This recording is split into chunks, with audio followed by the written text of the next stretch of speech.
ಇವತ್ತು ದಿನ ನಮ್ಮ ಚೆನ್ನಮ್ಮ ಅವರು ನಿಧನ ಹೊಂದಿದ್ದು ಕೇಳಿ ನನಗೊಂಥರ ಶಾಕಿಂಗ್ ಆಯಿತು. ನಾನು 2-3 ದಿನ ಹಿಂದೆನೇ ಗೊತ್ತಾಯಿತು ಈ ಥರ ಅಮ್ಮ ಅವರು ಹಾಸ್ಪಿಟಲ್ ಇದ್ದಾರಂತ. ನಾನು ದಿಲ್ಲಿಯಲ್ಲಿ ಇದ್ದಿದ್ದ ಕಾರಣಕ್ಕೆ ನಾನು ಬರೋಕ್ಕೆ ಸಾಧ್ಯ ಆಗಿಲ್ಲ. ನಿನ್ನೆ ಸಂಜೆ ದಿಲ್ಲಿಯಲ್ಲಿ ಬಂದೆ. ನಾನು ಇವತ್ತು ನನ್ನ ಕ್ಷೇತ್ರದಲ್ಲಿ ಕಾರ್ಯಕ್ರಮ ಆಗಿದೆ, ನಾಳೆ ಹೋಗ್ಬೇಕಂತ ಇದ್ದೆ, ಹಾಸ್ಪಿಟ್ಲಲ್ಲಿ ಹೋಗಿ ನೋಡ್ಬೇಕಂತ ಇದ್ದೆ. ನನ್ನ ಆ ಯೋಗ ನನಗೆ ಸಿಕ್ಕಲಿಲ್ಲ ಅನಿಸ್ತದೆ. ನಂದು ಚೆನ್ನಮ್ಮಂದು ಎಲ್ಲರಿಗೂ ಗೊತ್ತಿದ್ದಂಗೆ ಒಂಥರ ತಾಯಿ ಥರ ನೋಡ್ಕೊಳ್ತಾ ಇದ್ದಿರಲ್ಲ, ಯಾರನ್ನ ಬರಲಿ. ನಾನು ಈಗಲೂ ನನ್ನ ಜ್ಞಾಪನ ಇದೆ, 2004 ನಾನು ಮೊದಲೇ ಎಲೆಕ್ಷನ್ ಸೋತಾದ್ಮೇಲೆ ನಾನು ಸನ್ಮಾನ್ಯ ದೇವೇಗೌಡರು ಭೇಟಿ ಮಾಡಿ ಬಂದಿದ್ದೆ. ಆವಾಗ ನನ್ನ ರೂಮಲ್ಲಿ ಕರ್ಕೊಂಡೋಗಿ ಕೂರಿಸ್ಕೊಂಡು, ಇದೆಲ್ಲ ನೀನು ಧೈರ್ಯವಾಗಿರಬೇಕು, ಇದೆಲ್ಲ ರಾಜಕೀಯದಲ್ಲಿ ಗೆಲ್ಲು ಸೋಲು ಇದ್ದೇ ಇರ್ತದೆ, ಮುಂದೆ ನಿನ್ನ ಒಳ್ಳೆ ಭವಿಷ್ಯ ಇದೆ, ನೀನು ಧೈರ್ಯವಾಗಿರ್ಬೇಕಂತ ಹೇಳ್ಬಿಟ್ಟು ನನಗೆ ಆವತ್ತು ಊಟ ಮಾಡಿ ಕಳಿಸಿದ್ರು.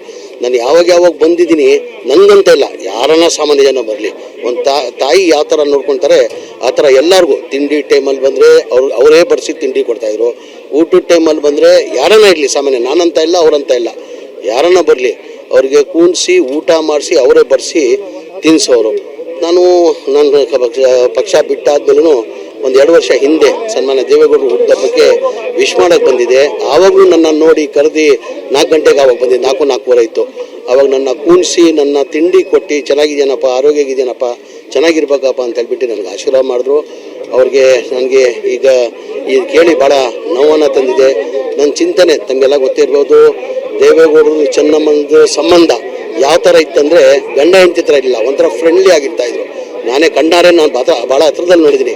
ದೇವೇಗೌಡರು ತಿಂಡಿ ಕೊಡೋದಿರಲಿ, ಊಟ ಕೊಡೋದಿರಲಿ, ಆಮೇಲೆ ಅವ್ರಿಗೆ ಟ್ಯಾಬ್ಲೆಟ್ ಸಮೇತ ಅಮ್ಮ ಅವರೇ ಕೊಡ್ತಾಯಿದ್ದು ನಾನು ಕಣ್ಣಾರೆ ನೋಡಿದ್ದೀನಿ. ಇವತ್ತು ಎಲ್ಲ ಒಂದು ಕಡೆ ಸನ್ಮಾನ್ಯ ದೇವೇಗೌಡರಿಗೆ ಭಗವಂತಂತ ಇಷ್ಟೇ ಪ್ರಾರ್ಥನೆ ಮಾಡೋದು, ಈ ಆಗಿರೋ ಘಟನೆನ ಸಹಿಸ್ಕೊಳ್ಳೋದು ದೇವೇಗೌಡರು ಅವ್ರ ಕುಟುಂಬಕ್ಕೆ ಕೊಡಲಿ ಅಂತ ಆ ಭಗವಂತ ನಾನು ಪ್ರಾರ್ಥನೆ ಮಾಡ್ತೀನಿ.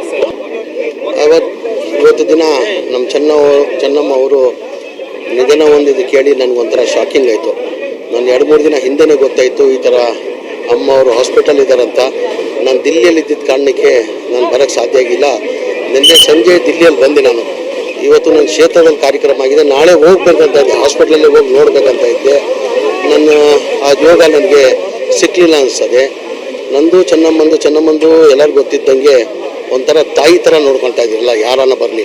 ನಾನು ಈಗಲೂ ನನ್ನ ಜ್ಞಾಪನ ಇದೆ, 2004 ನಾನು ಮೊದಲೇ ಎಲೆಕ್ಷನ್ ಸೋತಾದ್ಮೇಲೆ ನಾನು ಸನ್ಮಾನ್ಯ ದೇವೇಗೌಡರು ಭೇಟಿ ಮಾಡಿ ಬಂದಿದ್ದೆ. ಆವಾಗ ನನ್ನ ರೂಮಲ್ಲಿ ಕರ್ಕೊಂಡೋಗಿ ಕೂರಿಸ್ಕೊಂಡು, ಇದೆಲ್ಲ ನೀನು ಧೈರ್ಯವಾಗಿರಬೇಕು, ಇದೆಲ್ಲ ರಾಜಕೀಯದಲ್ಲಿ ಗೆಲ್ಲು ಸೋಲು ಇದ್ದೇ ಇರ್ತದೆ, ಮುಂದೆ ನಿನ್ನ ಒಳ್ಳೆ ಭವಿಷ್ಯ ಇದೆ, ನೀನು ಧೈರ್ಯವಾಗಿರ್ಬೇಕಂತ ಹೇಳ್ಬಿಟ್ಟು ನನಗೆ ಆವತ್ತು ಊಟ ಮಾಡಿ ಕಳಿಸಿದ್ರು.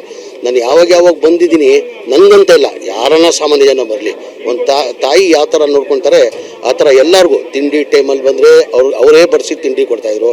ಊಟದ ಟೈಮಲ್ಲಿ ಬಂದರೆ ಯಾರನ್ನ ಇರಲಿ, ಸಾಮಾನ್ಯ ನಾನಂತ ಇಲ್ಲ ಅವರಂತ ಇಲ್ಲ, ಯಾರನ್ನ ಬರಲಿ ಅವ್ರಿಗೆ ಕೂಣಿಸಿ ಊಟ ಮಾಡಿಸಿ ಅವರೇ ಬಡಿಸಿ ತಿನ್ನಿಸೋರು.